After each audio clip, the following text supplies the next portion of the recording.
In the shadows of American history, a powerful force emerged from the struggles of an oppressed people. The Irish mob, born out of desperation and resilience, would leave an indelible mark on the criminal underworld and the fabric of American society. This is a brief story of their rise, their reign, and their legacy. The story begins in the mid-19th century, when Ireland was ravaged by the Great Famine. Between 1845 and 1852, over 1 million Irish died of starvation, and another million fled to America in search of survival. But life in the New World was far from easy. Irish immigrants faced discrimination, poverty, and hostility. They were relegated to the slums of cities like New York, Boston, and Chicago, where they formed tight-knit communities for survival.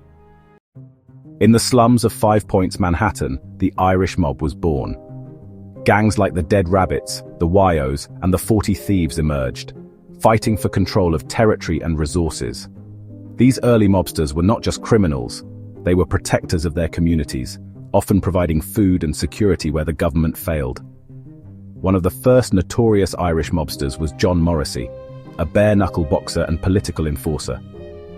Morrissey rose from the streets of Five Points to become a powerful figure in New York politics, proving that the Irish could wield influence in both the underworld and the halls of power.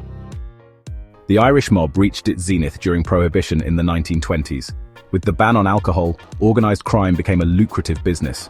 Irish gangs dominated bootlegging operations in cities like Boston and Chicago, often clashing with Italian and Jewish rivals. In Boston, James "Whitey" Bulger and his Winter Hill gang became infamous for their ruthless tactics.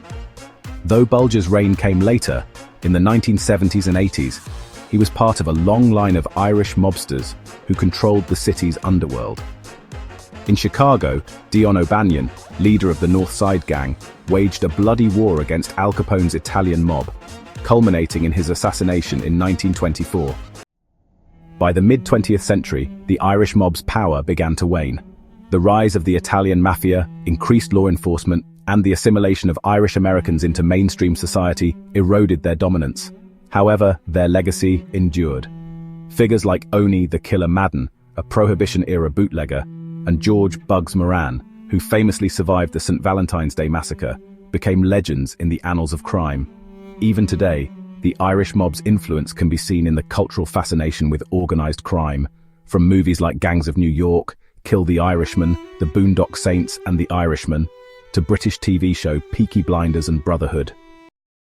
The Irish mob was born out of struggle and survival, a testament to the resilience of a people who refused to be broken.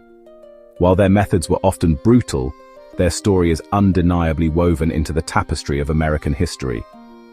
From the slums of Five Points to the speakeasies of Prohibition, the emerald shadows of the Irish mob remind us of the complex, often dark paths to power and survival.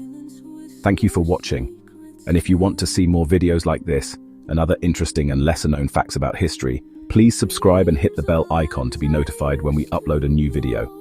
Stay illuminated with Illuminating Bites.